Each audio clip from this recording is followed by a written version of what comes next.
Assalamualaikum warahmatullahi wabarakatuh. Salam sejahtera untuk kita semua.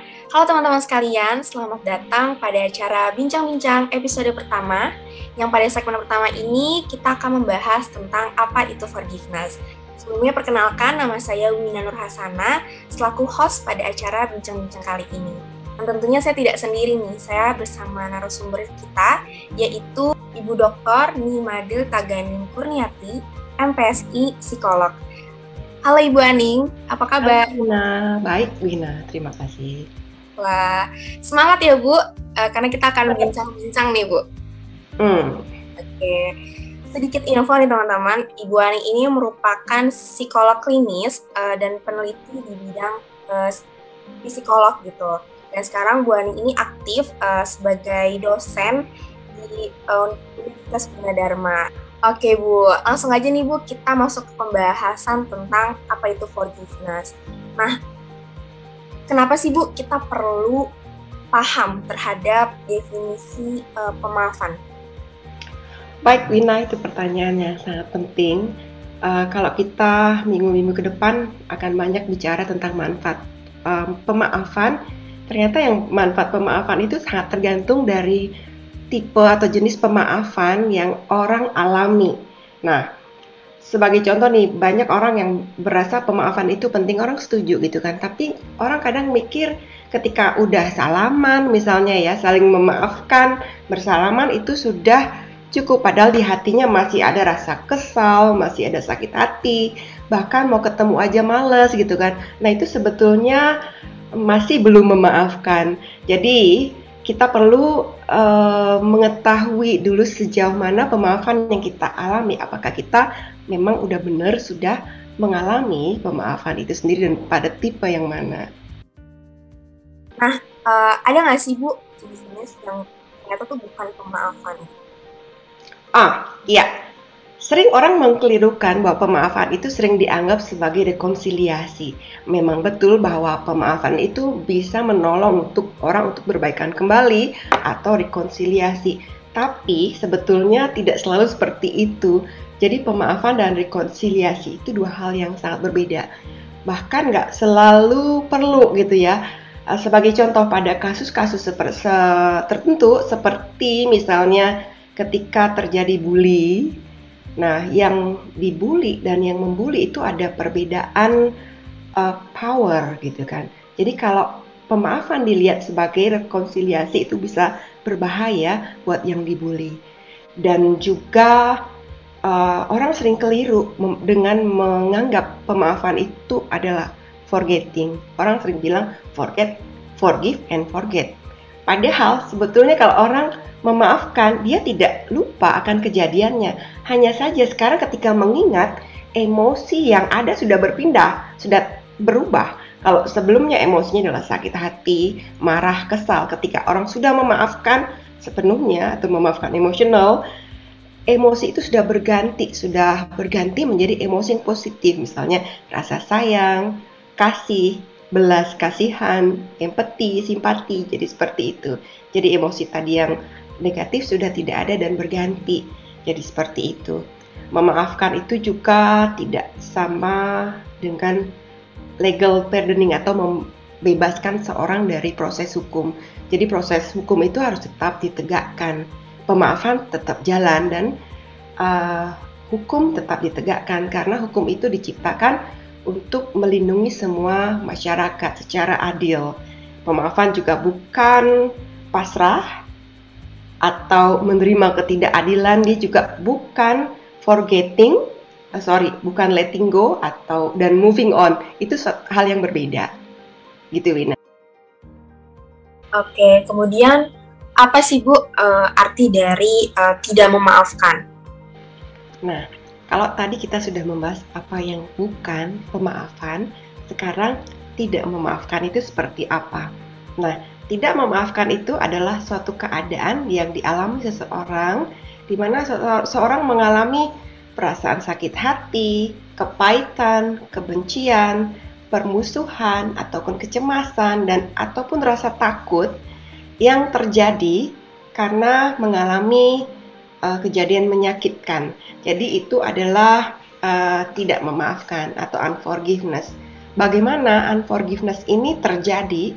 Jadi orang mengalami unforgiveness ketika apa yang dia harapkan yang seharusnya terjadi ada jarak atau gap dengan apa yang dia alami. Jadi ada gap antara apa yang dia pikir harusnya orang ini seperti ini, harusnya dia tidak seperti itu, dan apa yang dilakukan oleh orang tersebut, maka itu ada gap. Dan selanjutnya ketika gap ini, atau suka disebut gap ketidakadilan lah gitu kan, ketika gap ini kemudian dipikirkan secara terus menerus, misalnya nih kalau orang sakit hati kan sering ya, misalnya malam-malam jadi teringat, dan ketika teringat akhirnya pikiran kita terkonek lagi dengan hal-hal sebelumnya yang dilakukan. Jadi ketika selisih tadi ya, ketika gap apa yang seharusnya dengan kenyataan yang dia terima itu dipikirkan terus-menerus, maka timbullah rasa sakit hati, marah, kebencian, kecemasan. Nah, itulah unforgiveness terjadi gini ya. Dan ketika orang melakukan ruminasi, nah itu yang tadi saya jelaskan sebagai ruminasi. Ruminasi adalah ketika orang memikirkan kejadian menyakitkan atau mengingat perasaan-perasaan negatif secara terus-menerus di dalam hatinya, di dalam pikirannya, itu yang namanya ruminasi.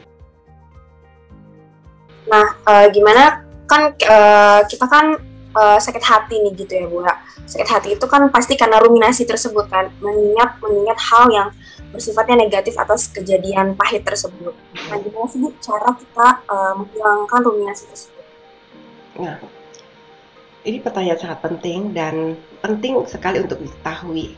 Banyak orang yang melihat ruminasi itu seperti menonton satu channel televisi, di mana kejadian-kejadian menyakitkan yang dia alami itu kayak diputar ulang, bahkan sampai yang ke belakang itu teringat lagi, gitu kan.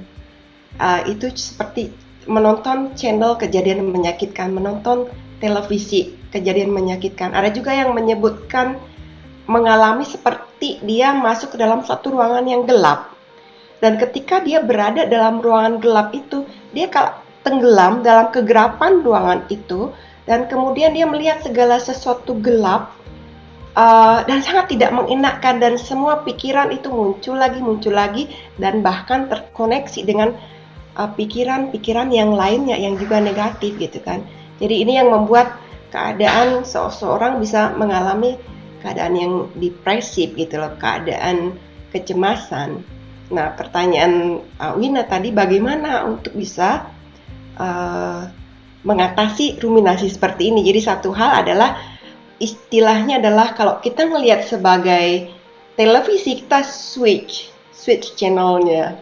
Kita switch channelnya ke channel yang lain, channel yang positif, pikiran yang positif. Jadi pikiran itu bisa kita switch itu. Dan ketika kita menyadari bahwa oh no, saya mulai ingat lagi, saya mulai lagi memikirkan yang itu lagi, dan saya tahu bahwa ini akan membawa, gak akan habis-habis gitu kan, dia akan membawa kepada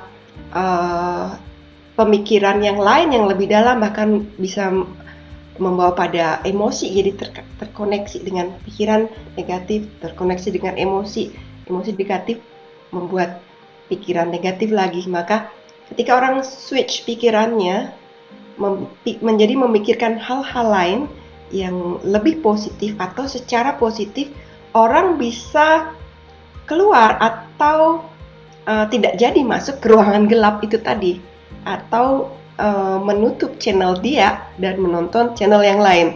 Jadi banyak orang-orang dalam counseling yang saya jumpai yang teknik switching ini cukup membantu gitu untuk menghindari orang tenggelam dalam perasaan negatif yang dia alami.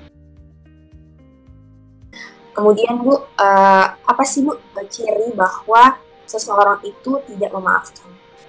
Nah, kalau seseorang tidak memaafkan, biasanya ada 2 reaksi yang bisa dia lakukan. Yang pertama adalah fight, yang kedua adalah flight. Ya, dua-duanya sebetulnya adalah reaksi yang normal, tapi saya mengatakan normal, tapi bukan sesuatu yang adaptif ya, bukan suatu coping yang adaptif. Jadi seseorang itu bisa fight atau menyerang atau membalas dendam itu ketika dia karena dasar kemarahannya, rasa tidak terima, rasa sakit hati, pengen melampiaskan dan membuat orang jadi kayak tanda kutip pingin orang itu mengalami hal yang sama, merasakan apa yang dia rasakan, jadi membalas apa yang dia dilakukan sebelumnya gitu kan. Kemudian di ciri yang satunya adalah flight ya, jadi orangnya menghindar. Sebetulnya ini juga reaksi yang normal ketika seperti misalnya ya, kalau kita tangan kita kena api misalnya kan, kita akan ada rasa pengen menghindar gitu kan, jangan lagi main api misalnya. Nah ini juga sebenarnya hal yang sama. Jadi ketika seorang merasa disakiti, ada reaksi flight untuk menghindari orang ini agar dia tidak disakiti lagi gitu kan. Itu yang namanya flight, jadi menghindar. Makanya orang yang unforgiveness biasanya nggak pengen ketemu, pokoknya nggak mau ketemu, avoid, menghindari orang tersebut, nggak mau ketemu lagi. Oke, seperti itu. Jadi ada 2 ciri ya, flight dan fight. Oke, tahan dulu pembahasannya Ibu. Kita akan membahas lebih lanjut lagi di segmen selanjutnya, yaitu segmen kedua. Sampai jumpa di segmen kedua.